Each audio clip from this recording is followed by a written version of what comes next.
please turn up the volume for this. I want you to turn to an issue that we don't talk about nearly enough, not here at least. When you look at this photo, this beautiful photo, you might think mother, daughter, sister, friend.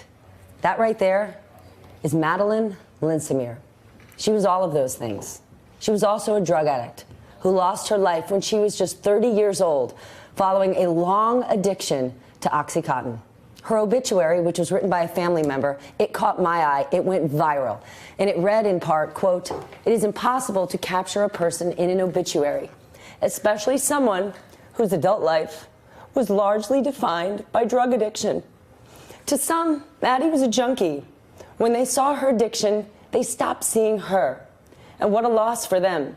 Because Maddie was hilarious and warm and fearless and resilient. Many shared Madeleine's story, offering her family words of encouragement and support.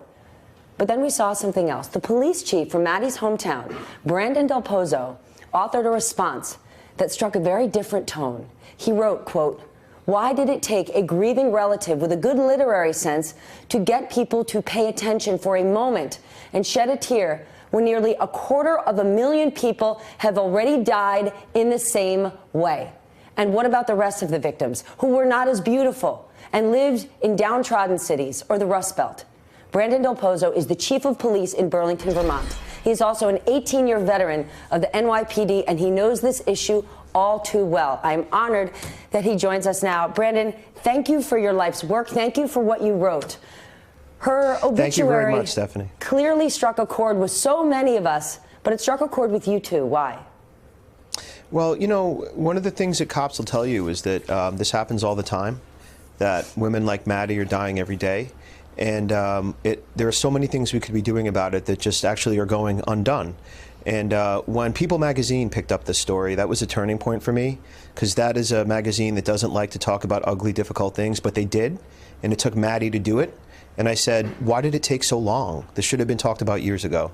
So walk us through that. I mean, you have seen firsthand how much damage the opioid crisis has already caused to communities across the country. And let's share a few numbers. From 1999 to 2016, more than 200,000 people in the United States died from overdoses related to prescription opioids.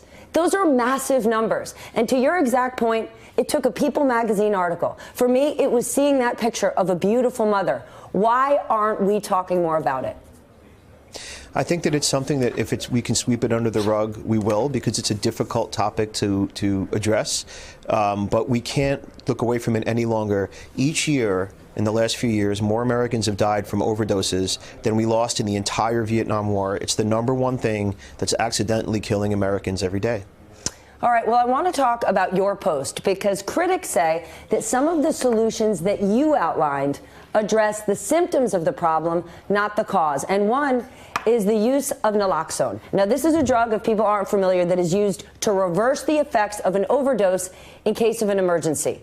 Are those critics right? The critics who are saying, you're just trying to fix things when someone faces an overdose. How about stopping it before we get there? Hey, listen, I'm a cop. I just don't understand the idea that somebody's dying and calling for help, and we're not going to go and do what it takes to save their life. Naloxone saves lives.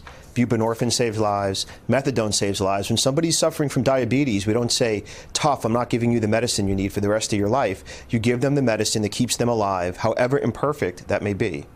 You concluded your post by urging readers to get to work. What does that mean? What can people really do? I think the science and the medicine is out there. I think that city governments, our mayor here in Burlington, Moreau Weinberger, has fearlessly taken the lead on this issue, had a lot of difficult conversations, worked closely with the hospital, with the prison system, with the needle exchange to get the right science and medicine in place to actually make a difference. Hopefully, we just started a lot of pilots, and they will. People need to demand more from their elected officials and their leaders. The science and medicine is clear, but it's hard. And if people demand the right things, I think that elected officials will respond. Can we just talk about you and your life's work for just a moment? You are one great American, Dartmouth undergrad, Harvard grad, 18 years with the New York City Police Department, and now there you are, the chief of police in Vermont. Why do you do the work you do? What drives you? We talk so much about all the negatives, and this is obviously a negative story, but you and your devotion to helping people and saving people is extraordinary. Listen, I mean, at some level, it's a calling.